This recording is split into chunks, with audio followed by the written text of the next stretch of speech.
Mesdames et messieurs, bonjour, il est 13h, bienvenue à cette édition, la 4e édition des journées minières et pétrolières du Mali a démarré hier, une occasion qui sera mise à profit par les acteurs du secteur et leurs partenaires pour échanger sur les défis auxquels le Mali est confronté et les perspectives de valorisation des potentialités en ressources minières et pétrolières. En 2010, la contribution de l'or au budget d'État était évaluée à 150 milliards de francs CFA. Quant à la recherche pétrolière, 4 sociétés sont bien avancées dans l'exécution de leur programme. Le reportage est signé Amadou Sankari. Au cours de ces assises, les sociétés minières, pétrolières et leurs associés vont échanger sur les défis auxquels le Mali est confronté et les perspectives de valorisation, notamment la diversification de la production minière pour un développement durable au Mali. Cette diversification concerne la bauxite, le fer, le phosphate, le manganèse, le calcaire et le lithium. Les acteurs se disent prêts à réussir ce challenge. L'Assemblée du Mali est le 13 de la rencontre entre la volonté exprimée de l'État malien de promouvoir le secteur minier et celle des opérateurs privés de contribuer plus efficacement à la création de la recherche nationale. J'exhorte donc tous les opérateurs miniers du Mali, nationaux et étrangers, sans aucune exception, à se joindre à la Chambre des mines du Mali dans la lutte pour l'essor et la promotion d'un secteur minier malien plus fort et plus performant, à même de hisser le Mali au rang des pays émergents du continent africain. Grâce à une politique volontariste soutenue par ses partenaires techniques et financiers, le Mali est parvenu à se hisser en une décennie au 3e rang des pays africains producteurs d'or après l'Afrique du Sud et le Ghana. Selon les statistiques, la contribution de l'or au budget d'État en 2010 a été évaluée à 150 milliards de francs CFA. Pour le Premier ministre Cissé Mariam Kaïdama Sidibé, le Mali va marquer davantage des pas de géant. Mais ces efforts doivent être soutenus par une bonne communication. Ces efforts, le gouvernement les poursuivra avec détermination dans les années à venir afin que le secteur minier soit l'un des véritables leviers de la croissance économique. Malgré l'importance du potentiel minier et la mise en exploitation de plusieurs gisements aurifères de classe mondiale, le Mali semble peu connu au niveau international comme pays minier émergent. Le déficit de communication par les acteurs du secteur ne permet pas le plus souvent au grand public de percevoir de façon évidente l'impact positif de l'industrie minière sur l'économie nationale, notamment sur les populations des zones concernées. Quant à l'or noir, les recherches sont jugées très satisfaisantes. Quant au potentiel pétrolier, il est heureux de constater que 4 sociétés sont bien avancées dans l'exécution de leur programme. Les résultats de traitement et d'interprétation des données sismiques acquises par Joint Venture et CIPEX, par exemple, augurent de bonnes perspectives pour notre pays. Le gouvernement du Mali attend de ces journées d'échange des résultats se traduisant notamment par une meilleure connaissance par le public des activités minières et leur impact positif sur l'économie locale, régionale et nationale, par une meilleure maîtrise par les communautés locales, notamment celles vivant autour des mines, de la politique minière et des différents programmes adoptés par les autorités gouvernementales. Au cours de cette rencontre, une large place sera accordée au plan de développement des communautés vivant autour des mines. D'ailleurs, le code minier, dans sa nouvelle version, qui sera très bientôt soumis au vote à l'Assemblée nationale, évoque le sujet.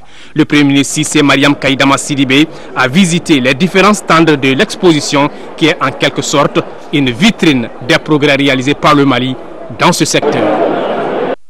Les travaux de la 2e session du Haut Conseil des collectivités se poursuivent. Ouverte hier à son siège à l'ex-primature, cette session, qui est la dernière de la 2e mandature, se penchera pendant 30 jours sur 2 points essentiels. L'examen des textes soumis par le gouvernement pour avis et questions diverses. Le reportage est de Oumar Kourechi. Sécurité, paix, alimentation, développement et réforme constitutionnelle. Les thèmes n'ont pas manqué pour tenir en haleine les conseillers et les invités à l'ouverture de la 2e session du Haut Conseil des collectivités. la dernière de l'année, qui aidera à établir une synthèse des actions menées à travers son plan stratégique 2007-2012. La révision constitutionnelle que le Mali prépare a conduit le Haut Conseil des collectivités à initier des concertations à la base pour débattre de la question et adopter le projet dans l'intérêt de notre peuple et à mesure les impacts positifs sur son futur.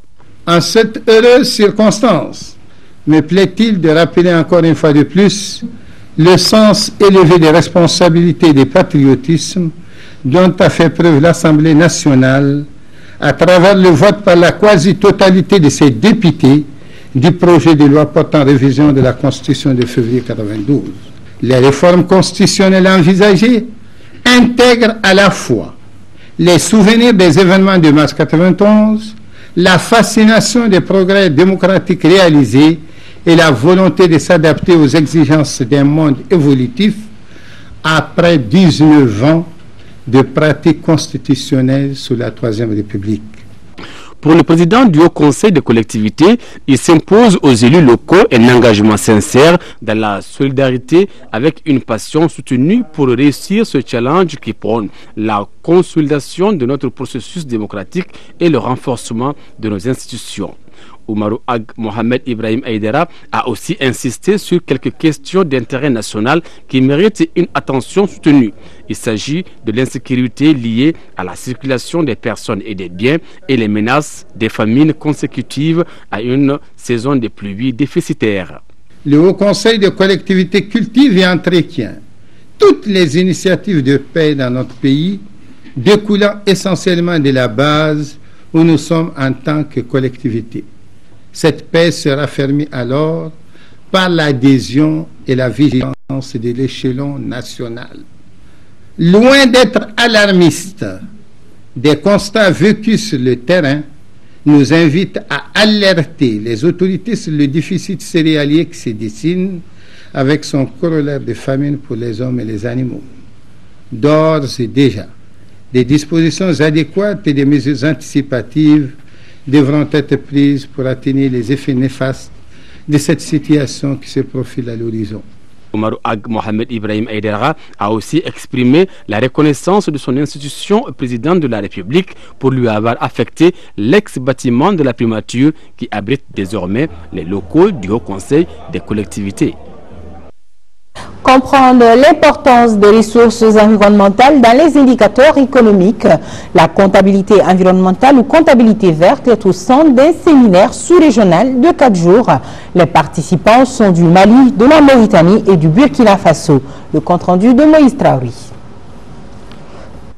La comptabilité verte ou comptabilité environnementale est un système qui permet de répertorier, gérer et fournir des données sur les ressources. Cela peut se faire à travers des indicateurs physiques ou monétaires. Outre le pays hôte, la Mauritanie et le Burkina Faso sont représentés à la session qui se donne 4 jours pour élaborer un plan d'action. La comptabilité environnementale consiste à effectivement intégrer les notions de ressources naturelles dans la comptabilité nationale. Et ceci participe à ce que nous appelons les instruments économiques et financiers pour promouvoir la gestion durable de l'environnement. Parce qu'il faudra qu'on donne une valeur à l'environnement, c'est en ce moment qu'effectivement les acteurs à tous les niveaux sont prêts à conserver l'environnement. Pour les ressources halieutiques et pour les ressources en eau, les ressources vivantes, le pays, dans un cadre souvent transfrontalier, y compris dans le cadre de l'OMVS, a entrepris un certain nombre d'actions qui visent vraiment à assurer un monitoring des eaux, mais aussi à assurer vraiment les bonnes pratiques de pêche durable, pour assurer la pérennisation et la pérennité de cette ressource. Une cinquantaine de décideurs et de représentants de services techniques prennent part aux travaux. Il y a une compréhension donc de l'importance de l'environnement, mais cette compréhension n'est pas encore suffisamment traduite dans le processus décisionnel, dans les plans d'action et dans les différentes stratégies d'intervention au niveau des pays. Et c'est justement le rôle de l'IPE. Les ressources naturelles étant affectées par le développement socio-économique doivent être considérées comme des biens économiques et en conséquence être intégrées dans un système comptable pour en faciliter la gestion et la durabilité. Le programme Initiative Pauvreté environnementale est financé par le système des Nations Unies. L'atelier sous-régional à un autre, celui-ci porte sur la gestion administrative et financière et l'encadrement technique du sport universitaire. Plusieurs thèmes seront traités, parmi lesquels les méthodes modernes de l'administration du mouvement sportif national et international. Les détails, c'est avec Alpha Maïga. Le sport universitaire est un volet pédagogique qui préoccupe les autorités en charge du département de l'enseignement supérieur et de la recherche scientifique.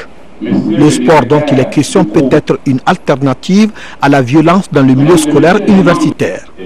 Certes, c'est parce que la réflexion est en cours qu'un stage se tient dans ce sens. Il s'agit d'un stage de formation des gestionnaires administratifs, financiers et des encadreurs techniques du sport dans les universités. L'organisation de ces activités donne une bonne ville, surtout que chacun de nous s'accorde sur le fait que le sport en milieu universitaire au Mali n'est pas très développé. C'est aussi une alternative à la lutte contre l'insécurité universitaire, contre la culture de la drogue, contre tout ce qui est délinquance juvénile dans l'espace universitaire. Au cours des 5 jours de travaux, un certain nombre de thèmes relatifs aux méthodes modernes de l'administration du mouvement sportif seront débattus. Au terme des échanges, les participants seront outillés. Lancement dans la salle de cinéma Lafia de Kati du tout nouvel album du groupe Kirakono intitulé Victoire. Cet album est le 3e du genre du groupe Kirakono. Le film de cette soirée, c'est avec Tamsir Djabati. Le groupe d'artistes et musiciens Kirakono, Oiseau Messager, a lancé son tout nouvel album dans la salle de ciné Lafia de Kati. Dans cet album intitulé Victoire, Kirakono évoque les réalités de la société malienne et prône la paix dans le monde.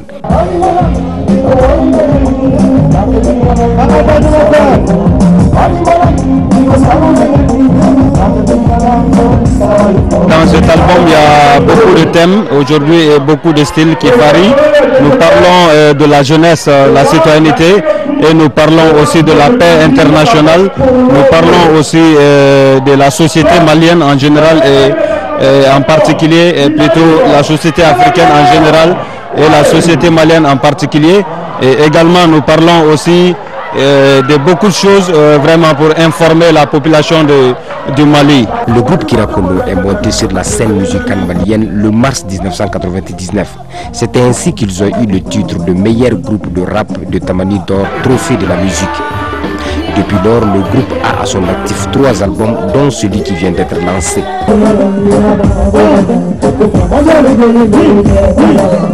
Aujourd'hui, on se retrouve à 2 pour former Kirakono, parce qu'au départ, on était 5 personnes dans le Posse californien, et qui a pris l'opacité de changer un peu le nom et puis rentrer un peu dans notre cadre traditionnel et puis trouver un nom original, Kirakono, qui fait aujourd'hui émerveiller tout le public malien. Ouais. Une pléiade d'artistes de tous bords ont tenu le public en haleine pour la circonstance, tout comme DJ Mompao qui semble avoir un secret pour émerveiller le public.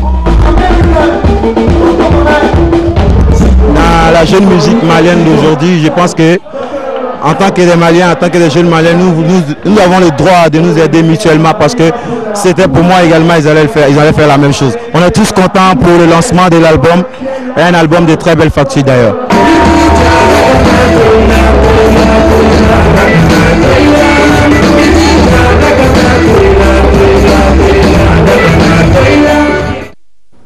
Voilà, la génération consciente qui bouge. Bon vent au groupe. 3 associations de santé communautaire du district de Bamako viennent de bénéficier de matériels médicaux. Il s'agit des Asako de Sogoniko, de Mayambougou et de Nyamakoro. Le coût total du matériel s'élève à 900 000 francs CFA.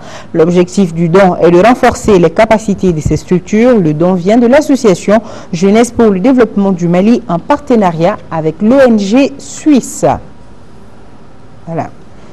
Voilà. La deuxième édition du Festival africain d'images virtuelles artistiques a débuté samedi dernier à l'ACU 2000 ici à Bamako. Les organisateurs entendent à travers des projections grand public inciter un plus grand nombre de Maliens à s'intéresser au secteur de l'art virtuel. L'art virtuel n'est autre que l'utilisation des nouvelles technologies par les artistes pour s'exprimer. Le festival est une initiative du Centre culturel Soleil d'Afrique et du Centre culturel Corée de Ségou. Mohamed Diarra, reportage. C'est au pied du monument de l'obélisque que les activités de la deuxième édition du Festival africain d'images virtuelles artistiques ont démarré.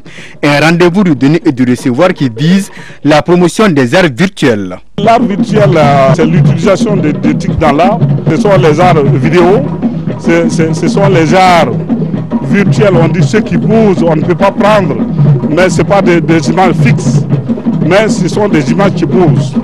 Donc toutes les images qui bougent à partir de la lumière, ça peut être sur des écrans, ça peut être des installations avec des projections, tout ça ce sont des arts virtuels.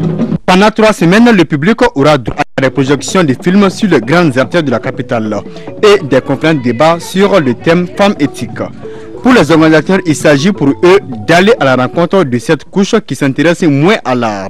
Ces images qui sont projetées donnent une forme et ça change. Et souvent même, ça sera projeté sur le public. Et c'est le public qui forme ces images. Avec ces images qu'on va projeter, le public, même qui n'est pas invité, des passages, tout ça, ils vont s'arrêter et regarder. Et petit à petit, ils vont avoir goût et chercher à comprendre. Pour l'organisation de ce festival, on note la participation du Centre culturel Corée de Ségou, une structure qui a une riche expérience en matière de promotion des industries culturelles. Ce festival est un plus parce que, vous savez, nous sommes dans un monde extrêmement communicant et donc c'est extrêmement important pour nous de travailler dans l'image virtuelle parce que le monde est virtuel aujourd'hui et aider nos artistes à être compétitifs sur le marché mondial à travers, parce que vous savez aujourd'hui la vente, la mise en marché des œuvres se passe par le MTIC. Participent à ce festival les artistes étrangers et ceux du Mali. Pour ces artistes, il s'agit de concilier nouvelles technologies et art. Bon appétit, restez à notre compagnie. Un grand merci à nos téléspectateurs de la Suède. À demain.